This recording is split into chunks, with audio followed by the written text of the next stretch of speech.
Hello my wonderful, beautiful friends, guys. Welcome back to r/EntitledPeople, where people seem to think that they can do what they want, when they want, and nobody else matters. And in today's episode, it's all about nightmare neighbors, guys. We've got trespassers, HOA Karens, people calling 911, and one OP wonders if they're the bad guy for not punishing their son for spying on an unsuspecting neighbor. It's wild. Guys, I hope you enjoy the stories today. Don't shake your heads too hard, and as always, you can send or link your post to this email right here. Let's dive in. So, at 4 p.m. the other day, I get a knock on my front door. This was about half an hour after I got home from grocery shopping. It's someone who lives across the street from me, a few houses down. She asked if I have any food I can spare because her house was just robbed, which is true, and she has no grocery money until the 15th, which is completely understandable. She has 3 kids and they need to eat. Luckily, I was making a huge pot of beef stew. I normally make enough for both my husband and I to take for work lunches for the week, so it was enough to feed 2 people for 5 days. I told the woman if she came back in about 2 hours, then she could have the entire pot of stew for her and her kids, and that I would even give her the leftover ingredients I have to make another pot. Now, cooking a giant pot of beef stew doesn't cost that much, so I don't mind sharing. And this is when my neighbor goes entitled Karen on me. She then says to me, well, my one daughter doesn't eat red meat. Do you maybe have anything else? To which I respond, I sure do. I can definitely make some vegetable stew. I have some vegetable stock I want to get rid of anyways. You can have beef stew and vegetable stew. Now I'm thinking in my head that she would appreciate this kind gesture. But this is how she responds. She says, well, actually, they saw you coming back from the grocery store earlier, and they said they saw you holding a giant piece of salmon. I was wondering if we could have that. My kids love fish.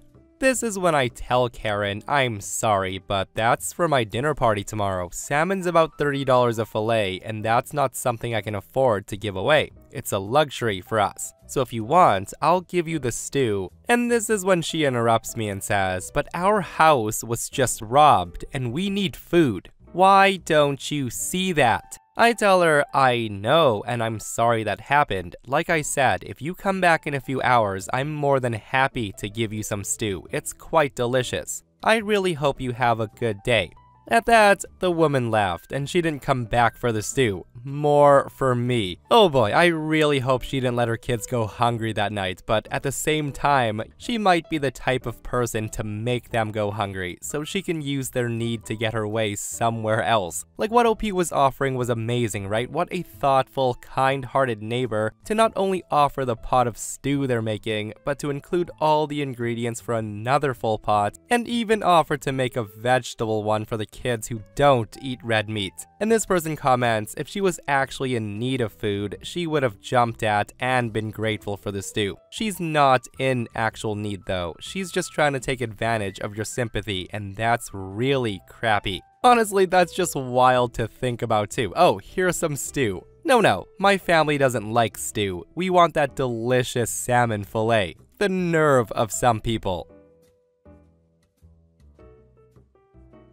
This happened toward the end of the summer.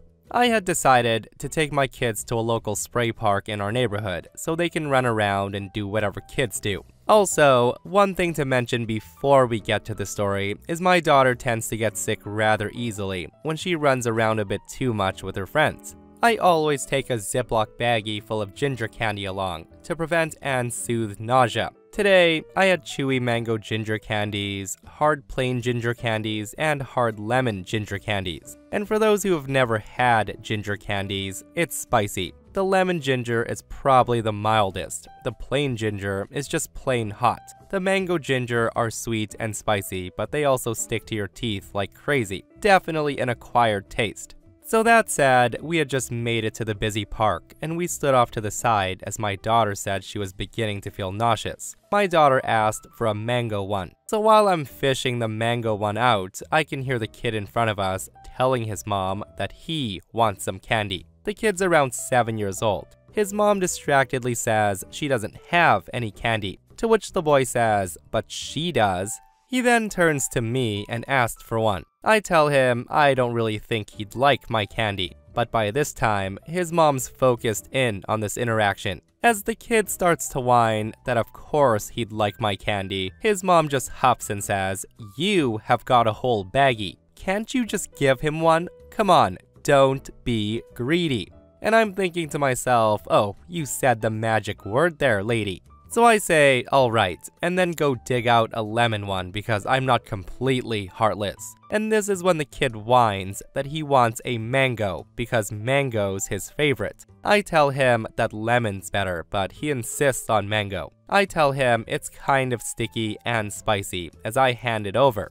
Now, as soon as the kid gets the candy, he rips it open, shoves it in his mouth, gets in 3 quick chews while my kids stare at him. And then he actually starts to taste it, and the look of horror comes over his face. The kid begins screaming, and he tries to spit it out. He's jumping around, flapping his arms, and his mom's panicking, asking if I've poisoned her son, and what the hell did I just give him? The kid's screaming that it's bad, it's hot, and he wants it out. So his mom tells him to spit it out. This is when I pipe up with the very helpful, "It's really sticky. What's left is probably stuck in his teeth. He'll have to wait for it to melt off if he doesn't want to chew." The mom just looks at me in disbelief and I just shrug. She then asked again what in the hell I gave her son. And this is when I'm thinking she probably should have asked that sooner. And I answer, ginger candy. It's good for nausea. Now, if looks could kill, I would be dead. She then grabbed her kid's arm and pulled him to a water fountain.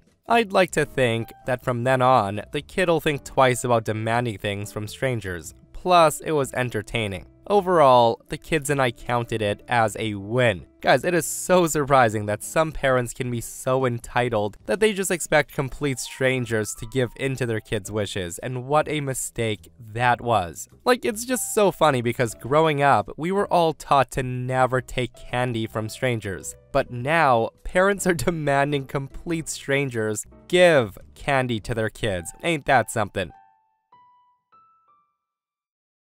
So this happened around 20 years ago. Our family owned 2 apartment buildings, 3 units each. We lived in 2 of them and rented out the other 4. There was nothing but these 3 flats lining the sides of the road for about a mile, and not all have parking. On the side streets are houses and very little street parking. We had more land than most of these units since it was also our home. So we had parking for around 16 cars, and everything was fine for literally decades. And this is when cars start appearing in our parking lot that were not our tenants. I blocked one in one day. I went outside to see this a-hole driving through our bushes and across the yard to get out. So I called the cops. Nothing they could do. So I called a tow company and had them put up signs. We'd have to call them to have a car towed, and the signs seemed to work. No more random cars. Until New Year's Eve one year. I arrive home and every single space is filled. There's even cars on the street blocking in other cars, and I'm beyond pissed. So I call the tow company, and there's nothing they can do for a few hours because they're so busy. We're in the Chicago suburbs and it's below 0 out. And this is when I have a great idea. I dig out the lawn sprinklers and the hoses. I run one hose to the laundry room faucet and turn on the hot water. This way, the hose and sprinklers won't ice up, but the cars and ground sure did. Picture this. 3 sprinklers moved every half an hour for almost 5 hours. Every car, every square inch of the parking lot, the street by the cars, all encased in ice. I even made it a point to spray water in the locks, between the window seals and glass, and in the grills. I then put away the sprinklers and hoses and went to bed. At 4 a.m., I woke up to furious pounding on the doors and my doorbell's ringing non-stop. We just smiled and called the cops. When the cops came, they were holding back laughter. These people were all told to park here by their friend, who owned an apartment several buildings away. This is the same idiot who drove over our bushes. This is when I point to the tow sign and I told people to move or their cars get towed. In our town, cops can ticket on private property with the owner's permission, so all the cars were ticketed. They were also towed since nobody could get inside their vehicle. I wish we had it all on video.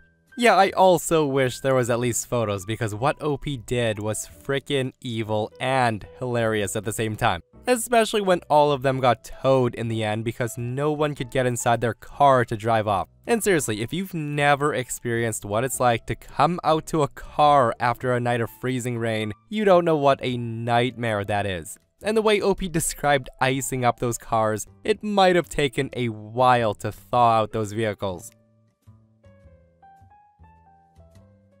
So a couple of months ago, I had a run-in with a self-appointed HOA enforcer of my neighborhood, who we'll call Linda. For context, I don't live in an HOA community, but Linda likes to pretend we do. She's the kind of person who leaves passive-aggressive notes on cars, knocks on doors to complain about lawn heights, calls the city for violations that don't exist, so on and so forth.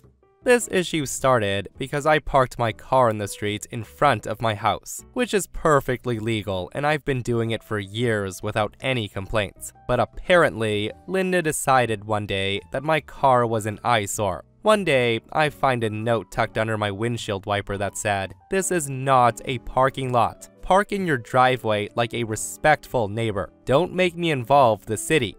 Now, seeing this note, it annoyed me, but I shrugged it off and I kept parking where I always do. But this wasn't good enough for Linda. The next time, she confronts me in person, screaming in my face saying, "I've told you before, parking on the street with your ugly car is inconsiderate. You have a driveway, so use it." I respond, "It's legal to park here. I'm not blocking anything." She responds, "It doesn't matter. Your car is ugly and it makes the neighborhood look bad. So park in your driveway or I will report you." And this is when I decide, fine, if she wants me to park in my driveway, I will park in my driveway. But I'll also follow every single HOA rule to the letter. You see, my driveway's small. If I park my car in it, it blocks the sidewalk. And technically, it's against the city ordinances to obstruct the sidewalk. So the next day, I pull my car right onto my driveway, perfectly centered, and guess what?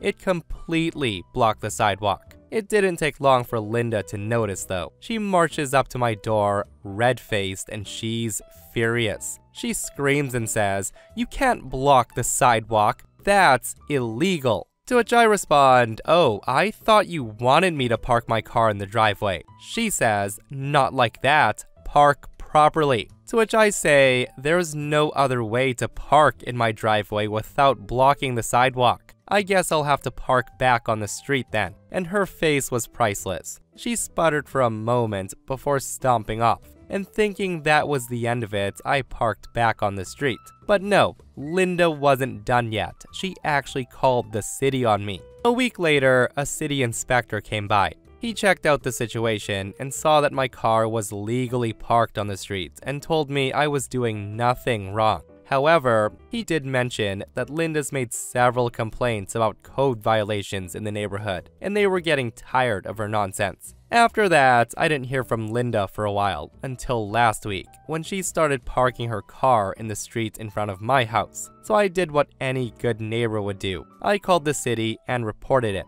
It turns out, her car was slightly too close to a fire hydrant and she got a ticket. Getting back at someone never felt so sweet. That ending was absolutely perfect, and I bet that guy was 100% waiting for Linda to slip up. Like, what a nasty person she is for harassing OP about their ugly car making the neighborhood look bad. And I only wish OP was petty enough to snap back with, "Well, ma'am, so are you, but no one's reporting you to the city." My parents are retired and they live in a little house on about 7 acres of land. It's not a big plot of land, but it's cozy and private. It's just outside of town, and about 6 acres are woods with a creek running through the center of the woods. It's really a very beautiful piece of ground. So with the woods and creek, they get a lot of animals going through, including deer. A couple of years ago for Christmas, we got my parents a few trail cams so they could see what's all going through. My mom likes photography, so she's been able to get lots of photos of deer, foxes, wild turkeys, coyotes, and other wildlife going through their yard. Also, as you may imagine, this is some prime hunting land. My husband occasionally enjoys hunting and has from time to time gone down there for deer season, but he doesn't do it frequently. My parents have had several people stop and ask them to hunt on their land, and they always say no. Frankly, it's barely big enough to legally hunt, and they don't want people all over their property all the time hunting. They have no problem anytime my husband wants to hunt, which is not often, but he's family. There is also a neighbor who lives down the road who badly wants to hunt on my parents' land, and he's been told no repeatedly. They don't allow hunting. So last year, my husband was in the woods and he found a tree stand installed that wasn't his. Unfortunately, when they checked the trail cams, the SD cards had been removed. No proof that it's the neighbor, but they suspect it's him. My parents travel a lot, so it would be really easy to do without their knowledge. My husband took the tree stand down, and I believe the cameras were replaced with new ones that don't need SD cards. Last month before deer season started, the neighbor again asked my parents to hunt, and they said no, they don't allow hunting on their land except their son-in-law if he wants to hunt. All said, my husband decided that he'd try to get a deer this year for deer season. So he got a deer permit and went on the first day of deer season. He shot a decent-sized buck within 10 minutes of getting in the woods. My dad was awake, and he heard the shotgun blast, and he came out to see if my husband needed help. My husband got the deer field dressed, and then my dad, who's the nicest guy you'd ever meet, got his tractor out of the garage and drove it to the woods, scooped up the deer in the bucket, and then put it in the bed of my husband's truck. So hunting ended pretty quickly into deer season this year. But about half an hour later, a county sheriff's deputy and a game warden show up at my parents' house. They said they received a complaint of unauthorized hunting and deer poaching. The officer said that the neighbor who actually gave his name called and said they'd been told repeatedly there was no hunting allowed on that ground. They said they had seen somebody go into the woods with a shotgun and then heard a shot, and then someone with an orange tractor picked up the deer and put it in the bed of a black pickup truck. Now, in our state, if you're caught poaching, they can confiscate your firearm, any hunting gear you have with you, and any vehicle used in the course of hunting/poaching.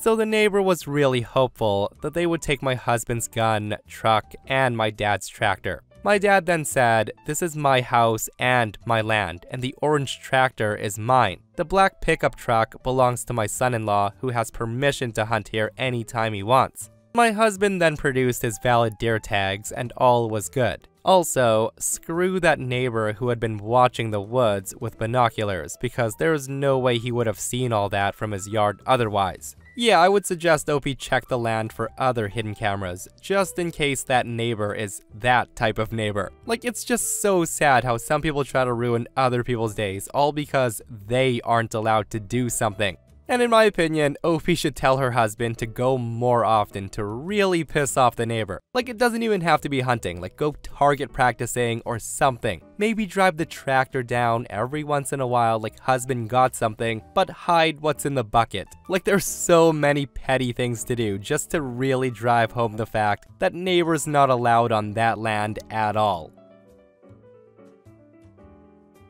So this is not my story, but a friend of mine, who we'll call Hilda. Hilda and I would meet every morning with a group of owners at the dog park. Now, there's not a lot of detail, as Hilda is a straight-to-the-point kind of storyteller, and this happened a good few years ago. That said, Hilda is an elderly widow, and she lives alone, and has two gorgeous German shepherds that are very well trained. They don't bark, they listen well, and they can even walk off leash with no fear of running far away. Hilda also has a next-door neighbor who we'll call Bob, who was of similar age and lived with his wife. Bob is our entitled grandparent in this story. Now, since Hilda's dogs are so well behaved, the local postmen have no issues with them, and they would even give them a quick pat. During one of her walks with the dogs, Hilda walks past Bob's house and offered a wave, but Bob just looked at her. Well, not too long after they got home from their walk, Hilda was greeted by a police officer at her door. The police officer says, "Good afternoon, how are you today?" Hilda says, "Good, thank you, can I help you?" This is when the officer tells her, "We got an anonymous tip about your dogs acting very aggressively towards the postman and your neighbor." Hilda says, "That can't be right, are you sure they're my dogs?" The officer says, "You own 2 German Shepherds, right? May I see them?" Hilda says, "You mean these dogs?" She then calls her 2 boys over, who then proceeds to greet the officer with tail wags and happy derpy faces. She even showed him how well trained they were. The officer shook his head, told her not to worry about it, and to have a good night. Hilda then figured out that it was Bob who phoned in the bogus tip when she realized that he was the only one in the neighborhood who saw her with the dogs. Now, I don't know how long it was since that incident, but Hilda found meat in her backyard. Spoiled, rotten meat. Of course, dogs can eat raw old meat, but I'm pretty sure meat with green discoloration isn't good for them. Hilda caught Bob's grandkids throwing meat over the fence with his wife providing it. She didn't blame the kids as they were young and probably thought it was a game, but she called the non-emergency police line and explained the situation, including the previous incident. Bob and his wife were only let off with a warning and a fine, as I guess it was considered either littering or destruction of property, I'm not sure. The final incident that wrapped everything up in a nice big bow was when Bob went on a full Jack Nicholson screaming rant in the middle of the street in front of Hilda's house. I wish I could tell you what he said, but not even Hilda knew what he was going on about, as she just called the police as Bob was making threats and gesturing towards her house. Bob resisted arrest, but he was eventually taken away. After that, Hilda did not know what happened to Bob and his wife, as they just stopped living next door. She was still baffled why they targeted her, until a mutual friend of Hilda and Bob mentioned something that jogged her memory. Bob and Hilda met each other way before they became neighbors. He had actually asked her out on a date many times, but she wasn't interested, and this was over 30 years ago. This man got married, had kids, had grandchildren, but needed to seek some sort of revenge on the woman who turned him down 30 years ago. What a plot twist that was, guys, and honestly, that's just another level of pathetic, isn't it? Holding a grudge against somebody for something that happened 30 years ago, like, move on, dude. That is absolutely wild. The guy had a wife, kids, grandkids, and he couldn't even be happy and let it go. But I guess some people just need to always get back at someone, right? Like whatever helps his unhappy self sleep at night. Okay, so there's lots and lots of ugly background here, but I'll try not to wander. My wife and I have been divorced for 2 years. I have primary custody of our 2 kids, my daughter who's 17 and my son who's 14. We live in the home which we've owned for 20 years. So on Monday, I come home to find my son and 2 of his friends on the roof of our sun deck. I asked him what he was doing and if he was being safe. They said they were playing army, and since I've coached the other 2 kids in mountain biking for 6 years now, I knew their parents wouldn't mind either. So I told him to be safe and to put the ladder away when he was done. So they did this every day this week until Thursday, when my daughter came home from her job. She then asked me if I was really so stupid to think that my son and his friends were playing army, and she let me know that the real reason is that our 22-year-old neighbor was in her backyard topless, and my son had set up a perch on the sun deck to get a better view. Of course, hearing that, I climbed up thinking that she was just trying to get him in trouble. But sure enough, the deck had a perfect view of the lounge where I assume the girl usually sat. I told my son to knock it off, and he said he would. This morning, I get an angry knock on the door, and it was my ex-wife and the neighbor mom. They've been friends for many years, and apparently, the neighbor called my wife sometime midweek, and they agreed that they would confront me and my son Saturday morning. So we sat down, and it went from a calm, "this is something we're concerned about," to accusations of me being an irresponsible parent and my son being a total creep in a matter of seconds. I tried to remain calm and explain that they're just acting how 14-year-old boys act, and I've gotten them to stop. My ex-wife then asked me if I planned on punishing him, and I said I don't feel like he did anything punishment-worthy, and rather, this was a learning experience about respecting people's privacy. My neighbor then said that if he were her son, he would be in intensive psychotherapy and medicated, to which I told her that was really overkill. My wife told me not to talk to her friend like that, and I asked them to leave before it got any more nuts.